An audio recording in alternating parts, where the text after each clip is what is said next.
Assalamualaikum warahmatullahi wabarakatuh. Perkenalkan, nama saya Sagita Febiulandari dengan NIM 20101160339. Oke, jadi pada kesempatan kali ini saya akan mempresentasikan dan memberikan gambaran mengenai sejarah investasi dan pasar modal dan juga materi konsep investasi syariah. Pertama, di sini saya akan membahas mengenai sejarah investasi dan pasar modal. Pertama, ada investasi. Kata investasi itu berasal dari bahasa Latin, yaitu investir, yang berarti memakai. Sedangkan secara terminologi, investasi berarti suatu kegiatan menempatkan modal, baik itu berupa uang maupun aset berharga lainnya ke dalam suatu benda, lembaga, atau suatu pihak dengan harapan investor atau pemodal ini nantinya akan mendapatkan keuntungan dalam jangka waktu tertentu di masa yang akan datang. Sejarah investasi di dunia. Jadi sejarah investasi dunia itu terbagi menjadi 3 kategori. Yang pertama itu ada kolonialisme abad 17 sampai 18. Dimulai dari abad ke-17 sampai ke abad ke-18. Periode ini tuh ditandai dengan adanya pembangunan perusahaan-perusahaan oleh Spanyol, Belanda, dan juga Inggris yang pada saat itu mendirikan tambang-tambang dan juga perkebunan. Yang kedua, imperialisme baru abad ke-19. Dimulai pada abad ke-19, negara-negara di Asia Tenggara, Afrika, dan negara-negara lainnya terikat dalam masa penjajahan. Investasi di negara-negara Eropa dalam beberapa fasilitas perkebunan, jalan-jalan, serta pusat-pusat kota pada saat itu sudah membuat sebuah infrastruktur yang berperan penting untuk negara-negara jajahan tersebut. Dan yang terakhir, ketiga, itu ada modern 1960-an. Dimulai saat negara-negara sedang berkembang guna memperkenalkan strategi pengganti impor sebagai cara yang diperkirakan paling cepat dalam menuju industrialisasi dengan melalui implementasi berbagai halangan dan juga rintangan yang cukup ketat serta kebijaksanaan suatu pajak. Selanjutnya di sini saya akan membahas mengenai sejarah investasi di Indonesia. Jadi terbagi juga menjadi 3, yaitu yang pertama 1945 sampai 1965. Ketika di awal kemerdekaan atau di masa Orde Baru yang terjadi pada tahun tersebut. Arus investasi ke Indonesia itu tidak ada. Hal ini disebabkan karena seluruh perusahaan itu sudah dinasionalisasi guna kepentingan nasional. Yang kedua, yaitu pada masa Orde Baru. Terjadinya arus investasi ke Indonesia itu dimulai saat masa Orde Baru di tahun 1967 sampai 1997. Nah, di masa tersebut itu ditandai dengan adanya Undang-Undang Nomor 1 Tahun 1967 mengenai penanaman modal asing serta Undang-Undang Nomor 6 Tahun 1968 mengenai penanaman modal dalam negeri. Dan yang terakhir itu pada masa reformasi. Pada masa Orde Reformasi tahun 1998 hingga tahun 2004, arus investasi itu mengalami penurunan.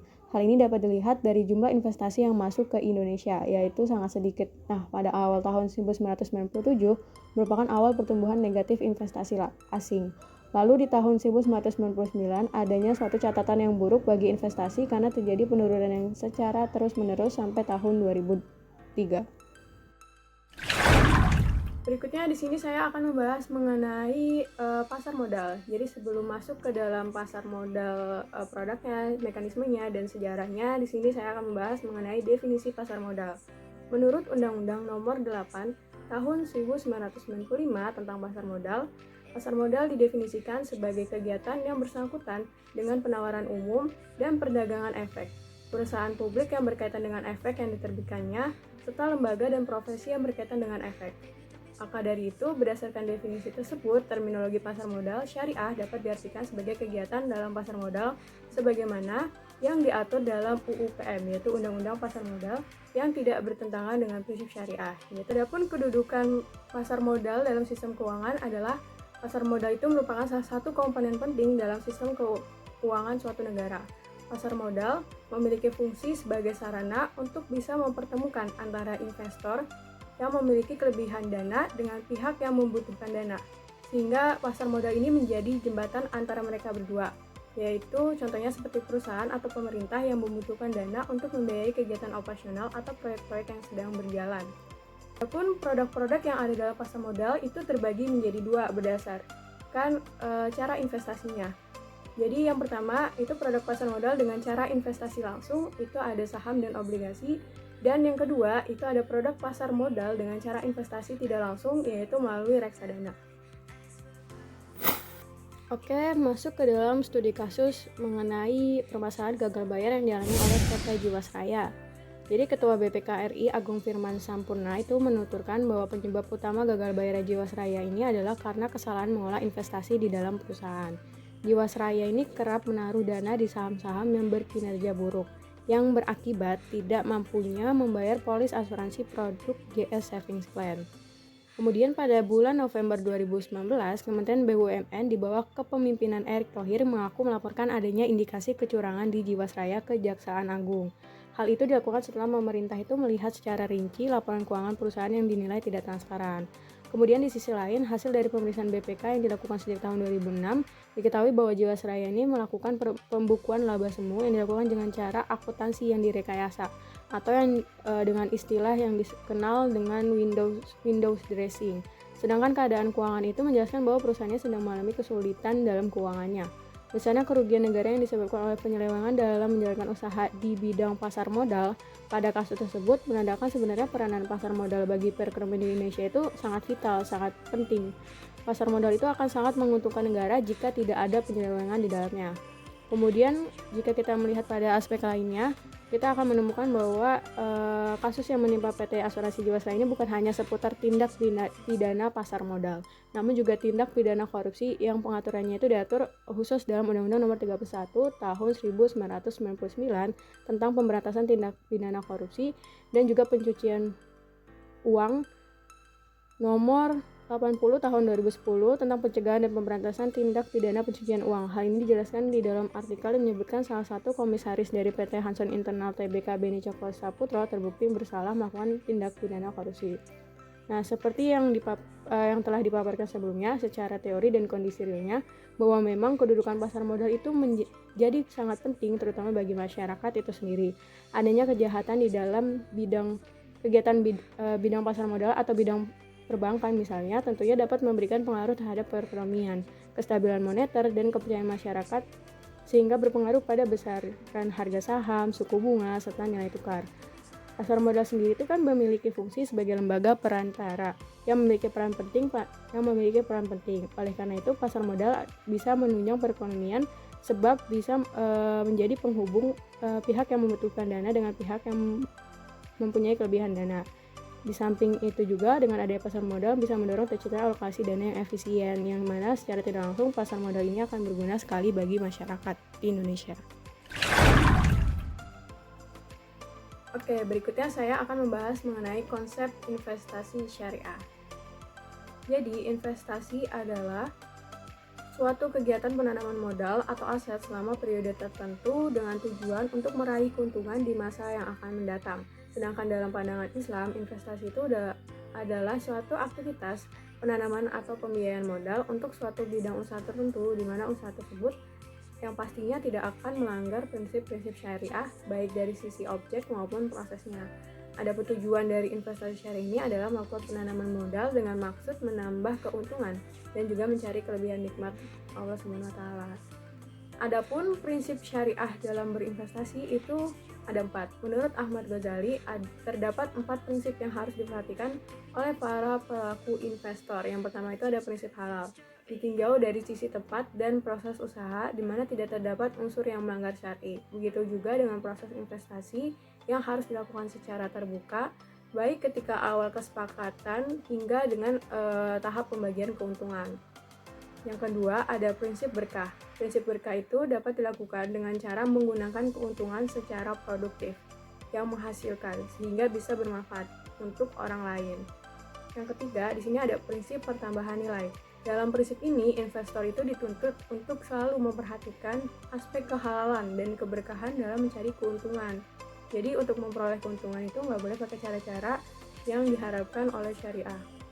Yang ketiga, itu ada prinsip realistis. Dalam prinsip realistis ini, seorang investor itu harus memilih aset yang memiliki return positif. Lalu dalam menjalankan investasi ini, tentunya ada norma-norma yang harus diperhatikan. Yang pertama itu kalau dari sisi perspektif Islam ada dalam Quran surah An-Nisa ayat 29, yaitu hai orang-orang beriman, janganlah kamu saling memakan harta sesama dengan jalan yang batil, dengan jalan yang tidak baik, kecuali dengan jalan perniagaan yang berlaku dengan suka sama suka di antara kamu. Sedangkan kalau dari sisi hadis, ada suatu hadis yang diriwayatkan oleh Imam Muslim yang artinya, berikanlah kesempatan kepada mereka yang memiliki tanah untuk memanfaatkannya dengan caranya sendiri, dan jika tidak dilakukannya baru hendaklah diberikan pula orang lain agar memanfaatkannya. Sedangkan kalau dari sisi landasan hukum di sini ada contohnya itu ada dua, ada Undang-Undang Nomor 21 Tahun 2019 terkait OJK. Kemudian yang kedua ada POJK nomor 15 garing POJK 04 garing 2015 terkait prinsip syariah di pasar modal.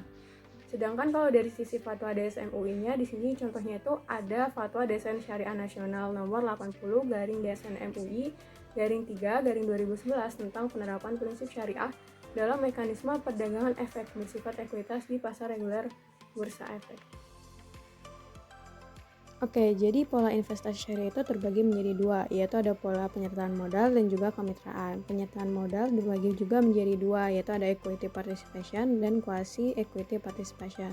Sedangkan untuk kemitraan terbagi juga menjadi dua, itu ada dengan skema akad mudharabah dan juga skema akad musyarakah. Mudharabah sendiri itu ada mudharabah mutlaqah dan juga mudharabah muqayyadah. Sedangkan untuk musyarakah itu terdapat 6 akad, ada akad muaqqatah, daimah, mutanakisah, amwal, abdan, dan juga akad 7. Lalu bagaimana sih proses investasi syariah? Jadi yang pertama adalah kita harus menentukan tujuan dari investasi. Kalau membahas mengenai tujuan investasi, maka terbagi menjadi dua, yaitu dilihat dari sisi durasinya. Apakah itu tujuan untuk jangka pendek ataupun jangka panjang. Sedangkan kalau dilihat dari sisi kebutuhannya, tujuannya itu bisa dilihat dari apakah untuk memenuhi kebutuhan primer, ataukah untuk tujuan pendidikan anak, ataukah tujuannya untuk kesehatan dan lain sebagainya. Setelah melakukan tujuan investasi, maka kita akan masuk ke tahap kedua, yaitu melakukan analisis sekuritas. Sekuritas itu adalah instrumen finansial dengan nilai tertentu yang menunjukkan kepemilikan seseorang itu terhadap aset. Jika sudah, kita akan masuk ke tahap ketiga, yaitu pembentukan portofolio. Portofolio adalah kumpulan dari berbagai aset baik finansial seperti saham, obligasi, mata uang, reksadana, kas maupun aset tidak bergerak lainnya seperti rumah, tanah, emas, di mana portofolio ini bisa dimiliki oleh perorangan maupun badan. Jika kita sudah membentuk portofolio, maka kita akan masuk ke tahap keempat, yaitu melakukan revisi portofolio yang sudah kita buat. Setelah dilakukan revisi, maka kita akan masuk ke tahap kelima, yaitu melakukan evaluasi kinerja portofolio. Lalu berikutnya di sini ada manajemen resiko gharar dalam transaksi dan investasi. Jadi yang namanya investasi pasti akan selalu ada resiko. Oleh karena itu, resiko ini menjadi sesuatu yang tidak bisa dihindari, tapi bisa dimitigasi, yaitu bisa diminimkan dampak resiko tersebut. Jadi langkah-langkah mitigasi resiko dalam investasi itu adalah pertama kita bisa melakukan identifikasi berbagai bentuk resiko dalam berinvestasi. Yang kedua, kalau kita sudah menentukan identifikasi, maka kita bisa menentukan langkah untuk mengurangi resiko tersebut sesuai dengan karakteristiknya.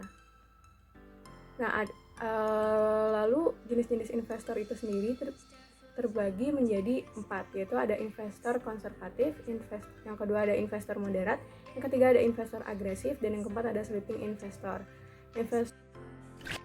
Oke, selanjutnya saya akan membahas mengenai studi kasus terkait permasalahan yang terjadi pada platform Binomo. Jadi Binomo itu adalah platform perdagangan online yang menawarkan berbagai aset seperti valuta asing, saham, dan lainnya. Nah, banyak orang menyadari bahwa Binomo ini bukan hanya sekedar platform perdagangan, tapi merupakan skema opsi biner. Dalam praktiknya, situs opsi biner ini mengharuskan para pengguna untuk memilih aset sebelum mereka itu menentukan harga selama periode waktu tertentu. Jadi pengguna itu hanya menebak angka saja, tidak membeli aset apapun. Nah, bila kita telah berdasarkan konsep investasi syariah yang sudah dijelaskan sebelumnya, tidak melakukan pembelian aset dan melakukan prediksi dengan sistem tersebut yang tidak sesuai dengan kajian yang mendalam, maka perlu digarisbawahi karena sudah tidak selaras dengan prinsip syariah sebagaimana yang sudah dijelaskan dalam paparan sebelumnya. Dari pandangan hukum yang berlaku di Indonesia pun juga tidak sejalan karena ternyata Binomo itu masih ilegal di Indonesia. Hal ini disebutkan pula oleh Bapepti. Dalam melakukan investasi, semua transaksinya itu harus memiliki underlying asset atau aset dasar atau aset sesungguhnya. Nah, hal inilah yang membedakan antara investasi konvensional dengan investasi syariah. Dimana contohnya itu investasi saham, maka harus ada saham perusahaannya dan perusahaannya itu nyata. Dan tentunya aktivitas yang terjadi di platform Binomo ini juga tidak sesuai dengan fatwa DSN MUI nomor 80 tahun 2019, di mana terdapat beberapa hal terlarang yang ada di dalam kasus Binomo. Di antaranya pertama itu ada goror atau ketidakpastian dalam suatu akad, di mana dalam hal ini tuh tidak ada aset yang jelas karena para pengguna itu hanya menebak angka, tidak membeli aset apapun. Yang kedua, bai al-ma'dun adalah jual beli yang objeknya itu tidak ada persyaratan. Ya, seperti yang dikatakan sebelumnya, tidak ada aset yang dibeli sehingga tidak ada aset yang diperjualbelikan. Yang ketiga itu maisir atau perjudian sehingga memberikan dampak adanya doror. Dimana kan tadi cuma tebak-tebakan berdasarkan angka kan, jadi ada unsur perjudian, untung-untungan gitu. Darar sendiri adalah tindakan yang dapat menimbulkan bahaya atau kerugian pihak lain, sehingga bisa dilihat aktivitas investasi yang terjadi di Binomo itu dengan konsep investasi syariah sudah tidak sesuai karena telah terjadi beberapa indikasi pelanggaran aturan dan prinsip syariah, karena investasi dalam pandangan Islam itu adalah suatu aktivitas penanaman atau pembiayaan modal untuk suatu bidang usaha tertentu di mana usaha tersebut tidak melanggar prinsip-prinsip syariah baik objek maupun prosesnya. Oke, sekian presentasi yang dapat saya sampaikan. Atas segala kekurangan dan kesalahannya saya mohon maaf. Wassalamualaikum warahmatullahi wabarakatuh.